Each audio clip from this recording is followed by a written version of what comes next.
여러분 안녕하십니까. 2월 23일 월요일 넘치는 우리 교회 매일 묵상을 시작하도록 하겠습니다. 오늘 본 말씀은 요한복음 7장 25절부터 36절까지 말씀입니다. 주일 잘 보내셨나요? 주일 예배를 통하여 선포되어진 말씀이 여러분들 삶 가운데 아름답게 임하기를 간절히 기도하도록 하겠습니다. 단기 선교가 내일부터 이제 시작이거든요. 내일부터 진행되어지는 단기 선교 안전하고 또 평안한 가운데 다녀올 수 있도록 여러분 함께 계속해서 기도해 주시기를 부탁을 드리겠습니다. 오늘 본문 말씀은 어제랑 연관이 있어요. 어제 예수님께서 예루살렘에 오셔서 사람들을 가르치고 여러 가지 많은 논쟁들이 있었단 말이에요. 그 논쟁을 듣고 혹은 가르침을 듣고 사람들이 두 부류로 나뉘어집니다. 그렇잖아요. 예수님을 반대하는 사람도 있을 거고 예수님을 찬성하는 사람도 있을 거라는 거죠. 예수님을 반대하는 사람들의 논리는 뭔지, 예수님을 찬성하는 사람들의 논리는 뭔지 오늘 본문에서 확인해 볼 수가 있습니다. 25절에 예루살렘 사람 중에서 어떤 사람이 말하되 이는 그들이 죽이고자 하는 그 사람이 아니냐라고 이렇게 얘기합니다. 그렇죠? 어제 본문에 뭐라고 그랬어요? 너 누가 널 죽인다고 그래? 이런 얘기 했었는데 이미 종교 지도자들은 예수님을 죽이려고 하고 있었고 일부 사람들은 그걸 알고 있었다는 거예요. 그러면서 예수님을 죽이려고 하는 거 보니까 그리스도라고 생각하는 거 아니야? 라는 이 얘기를 하는 거죠. 그리스도가 긴가민가 하는 이 상황이니까 그리스도면 진짜 그리스도면 설마 죽이겠어? 그리스도가 아니니까 죽이려고 하는 것이지 라고 하면서 사람들을 이렇게 현혹하는 종교의 어떤 사상가 정도로만 이해하는 거죠. 그러니까 뭐라고 합니까? 진짜 그리스도면 그 종교 지도자들이 죽이려고 하겠어? 죽이려고 하지 않겠지. 가짜니까, 거짓말이니까 우리를 미혹해 하려고 하는 거니까 죽이려고 하는 거 아닐까라는 생각을 하는 거죠. 되게 여러 가지 이야기들이 왔다 갔다 하는 거예요. 또 뭐라고 얘기하냐면 27절에 그러나 우리는 이 사람이 어디서 왔는지 아노라. 그리스도께서 오실 때에는 어디서 오시는지 아는 자가 없으리라 하는지라. 이렇게 얘기합니다. 우리는 이 사람이 어디서 왔는지 알아 라고 이야기하는 거죠. 어디서 왔다는 거예요? 나사렛에서 왔다는 겁니다. 거기 어디라는 거예요? 정말 촌동네라는 거죠. 거기서는 선한 것이 날 수 없다고 나다나엘도 이야기를 했습니다. 이 이스라엘 사람들 볼 때는 저 깊은 산골 나사렛이라는 동네에서 어떤 청년 하나가 와서 이야기를 하는데 그 이야기들이 너무 과격한 거예요. 이해하지 못할 말들을 하는 거예요. 심지어 자기가 하나님의 아들이래요. 근데 문제는 뭐냐면 자꾸 기적을 일으켜요. 오병이어도 일으키고 베데스다 연못도 일으키고 그러니까 믿을 수도 없고 안 믿을 수도 없고 이런 상황인 거예요. 하는 걸 보니까는 이런 메시아 같기는 그리스도 같기는 한데 또 이 출신을 보니까 또 그것도 아닌 것 같고 우리가 메시아를 기다리는데 저 나사렛 촌동네에서 메시아가 난다고 이런 생각을 하니까 받아들이지 못하는 겁니다. 이 사람들은 지금 팩트를 보는 것이 아니라 뭘 보고 있냐면 자기의 관념에 씌어진 상태로 예수님을 보고 있는 겁니다. 예수님이 메시아로 오려면 일단은 어디서 왔는지 몰라야 된다라는 거예요. 어떻게 몰라야 돼요? 갑작스럽게 등장해가지고 정말 화려한 퍼포먼스를 하고 나타나고 이런 걸 기대하는 거죠. 이걸 한마디로 이야기하면 뭔지 아세요? 뿅입니다. 뿅. 메시아라면 뿅 나타나서 와 할 만한 능력을 보여주고 우리 로마의 압제에서 건져내고 우리 이 유대의 왕이 되고 이런 것들을 기대한 거죠. 근데 예수님은 그렇게 뿅 나타난 것도 아니고 뭡니까? 저기 나사렛 시골에서 촌동네에서 태어나가지고 여기 왔는데 지금 예루살렘에 왔는데 사람들이 예수님의 이 그 출신을 정확히 아는 이유 중에 하나는 아마 그 나사렛 특유의 억양 때문이었을 거라고 이야기합니다. 그러니까 뭡니까? 나사렛 사투리 쓰는 거예요. 사투리. 우리나라도 사투리가 있죠. 경상도 사투리도 있고 전라도 사투리도 있고 충청도 사투리도 있습니다. 한참 얘기하다 보면 그 사람 어디 출신인지 알아요? 몰라요? 아는 경우들이 굉장히 많이 있죠. 그런 거 있잖아요. 경상도 사람들이 서울 말 쓴다고 뭐 끝에 뭐 올려서 뭐 그랬잖아 뭐 이렇게 얘기하면 더 어색한 거. 딱 그런 거 딱 표현한다고요.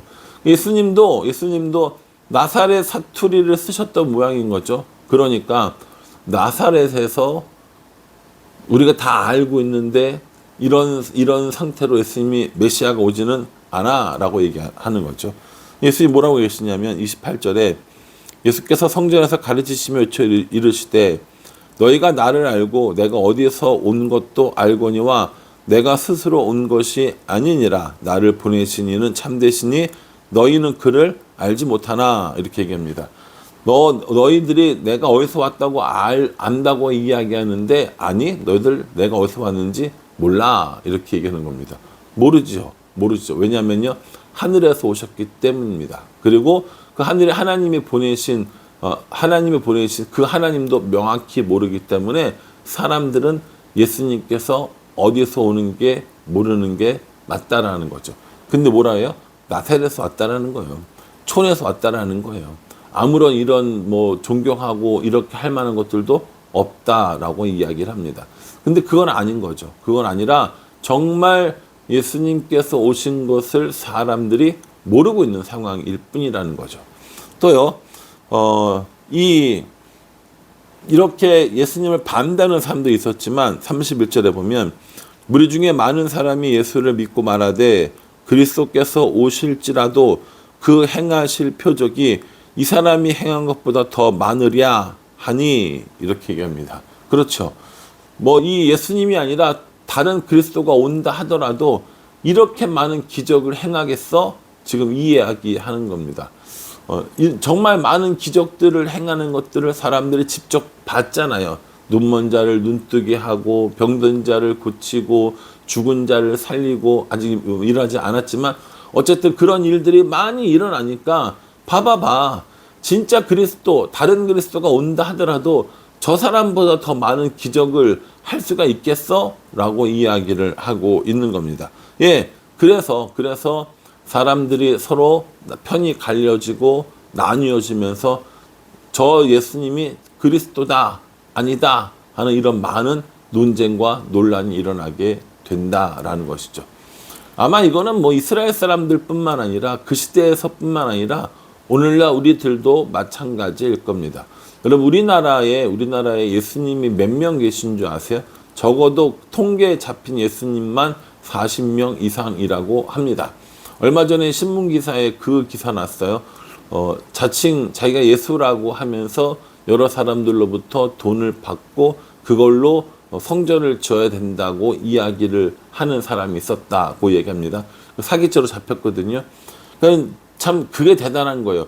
어떻게 이야기를 해야지 사람들이 내가 예수라는 이야기를 믿고 돈을 낼까? 이런 생각을 해본 적이 있었거든요. 야, 정말 저 사람은 대단하네. 능력자네. 참 속아 넘긴 사람도 대단하고 속은 사람도 대단하네. 이런 생각을 했던 적이 있었습니다. 여러분 오늘날도 누가 나가 구원자야, 내가 예수야 라고 이야기하면 사람들이 달려들어서 검증하고 맞는지 틀린지 또 이런 거 다 알아보고 이렇게 할 거 아닙니까? 소위 말하는 신상털이인 거죠. 예수님도 똑같이 그런 일을 당하셨다라는 거예요. 그래서 시골 출신이라고 그러고 글도 모른다고 그러고 그러는 거죠. 근데 예수님은 진짜 어디서 오시는지 모르는 분이었고 기적을 셀 수도 없이 많은 그 기적들을 행하신 분이셨다라는 겁니다. 그런 이쯤에서 우리도 한번 생각해 봐야 돼요. 우리는 예수님을 어떻게 믿어야 할 것인가?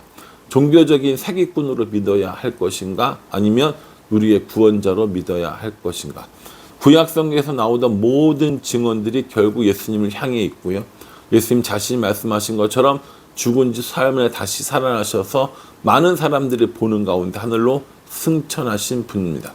만약에 이게 사실이면 우리는 지금까지 기다려왔던 구원자 그리스도 메시아를 만난 것이고요.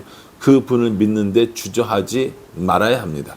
예수님을 종교적인 사기꾼으로 여길 것인지 아니면 우리의 구원자로 여길 것인지 우리는 이 두 가지 중에 한 가지를 선택해야 하는 겁니다. 저는 예수님의 모든 사역을 보고 말씀을 연구해 보고 저는 예수님을 나의 구원자, 나의 하나님으로 영접하고 모시고 살기로 결단했습니다. 여러분들도 아마 대부분 다 그럴 거라고 생각합니다. 그러니 예수님을 향한 우리의 고백들이 나의 구주이시고 나의 하나님이시라는 이런 고백으로 계속 살았으면 좋겠다라는 생각을 해봅니다. 이렇게 사람들이 논쟁하고 있는 가운데 예수님께서 뭐라고 하시냐면 33절에 예수께서 이르시되 내가 너희와 함께 조금 더 있다가 나를 보내신 이에게로 돌아가겠노라. 34절에요. 너희가 나를 찾아도 만나지 못할 터이요 나 있는 곳에 오지도 못하리라 하니라. 이렇게 얘기합니다. 예수님이 뭐라고 얘기하셨어요? 너희들과 조금 더 있다가 나를 보내신 이에게로 돌아가리라. 이렇게 얘기합니다. 아까 앞에서 뭐라고 사람들이 얘기했습니까? 어디선지 다 알아. 이 얘기했거든요. 근데 나를 보내신 이가 있는 곳으로 돌아갈 것이다. 조금은 너희랑 더 같이 있겠지만 이제 돌아갈 거다라고 이렇게 얘기합니다. 이렇게 얘기하니까 사람들이 뭐라고 얘기하냐면 헬라 지방으로 가시려고 그러나? 이렇게 이야기하는 거예요. 헬라 지방은 뭐 어디냐면 지금으로 말하면 그리스 지역을 말하는 겁니다. 그러니까 그리스 사람들이 헬라 사람이 이제 본 바탕이고요. 헬라어를 썼고 그 당시에 가장 어떤 화려한 이런 문화를 가지고 있었기 때문에 로마와 더불어 헬라 지역에 가서 헬라 사람들에게 이 말씀을 전하시려고 하나봐라고 하는 거죠. 이게 예수님을 이해한 거예요? 이해 못한 거예요? 예수님을 전혀 모르고 있는 거죠.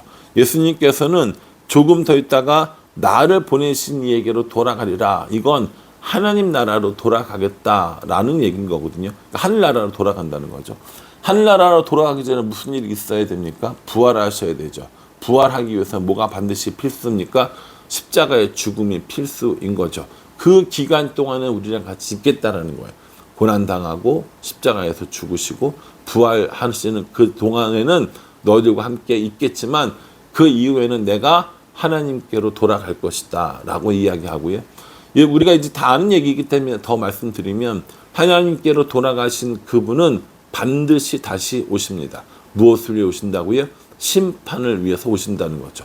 제가 전에도 말씀드렸지만 예수님께서 지금 이 성경에 요한복음에 나와 있을 때 이때 오신 첫 번째 오심, 그걸 초림이라고 부르는데 첫 번째 초림 때에는 우리를 구원하기 위한 구원의 길로 오셨습니다. 그런데 하늘에 승천하시고 다시 오실 그때는 우리를 심판하실 심판주로 오십니다. 이것이 우리가 알고 있는 예수님이라는 것이죠. 오늘 우리는 이 예수님을 우리가 무엇이라고 고백해야 되는지에 대해서 사람들의 반응을 살펴보았습니다. 어떤 사람들은 부정적이라고 이야기하고 종교적인 사기꾼이라고 이야기하고 믿을 수 없다고 얘기했지만 어떤 사람들은 그 모든 증거들을 살펴보면서 저분이야말로 그리스도라고 그렇게 고백하는 것들을 볼 수 있습니다. 그러니 우리도 결단해야 되는 거예요. 예수님을 누구라고 생각할지. 저와 여러분들은 예수님을 나의 하나님, 나의 구주로 영접해서 예수님과 동행하고 최후의 심판 때에도 승리자의 모습으로 살아있는 사람들이 되었으면 좋겠습니다. 그래서 우리에게 많은 증거를 보여주고 계세요. 예수님인 증거를, 예수님이 그리스도인 증거를 우리에게 끊임없이 보여주고 있는데 마음을 닫고 눈을 가리고 귀를 막으면 안 보인다는 거예요. 그러니 마음을 열고 눈을 열고 귀를 열어서 우리 예수님이 어떤 분인지 깊이 묵상하고 그 예수님을 세상의 구원자, 하나님의 어린 양으로 알고 예수님을 나의 구주, 나의 하나님으로 영접하고 그분과 동행하며 살아가는 우리들의 삶이 되어질 수 있기를 주님의 이름으로 축복합니다. 기도하겠습니다. 하나님, 예수님을 반대하는 사람들, 예수님을 찬송하는 사람들의 모습을 보게 됩니다. 반대하는 사람들은 자신들이 똑똑하고 옳다고 생각하지만 그건 틀렸고 잘못된 것들이었습니다. 하나님, 이 말씀을 묵상하면서 나는 어느 편에 서 있는지, 우리는 어느 편에 서야 하는지를 다시 한번 생각해 보게 됩니다. 우리를 구원하기 위해서 오신 구원자 예수 그리스도를 믿고 그분과 동행하는 삶을 살아갈 수 있도록 우리 인도하여 주시옵소서. 예수님의 이름으로 기도합니다. 아멘. 예, 여러분 이 말씀 가운데 반대하는 자가 있고요. 찬성하는 자가 있어요. 어느 편에 설 것인지 우리가 결정하고 그 길을 따라야 합니다. 저 여러분들은 예수님을 우리의 구원자로 모시고 살아가는 그 편에 설 수 있기를 간절한 마음으로 기도하겠습니다. 감사합니다.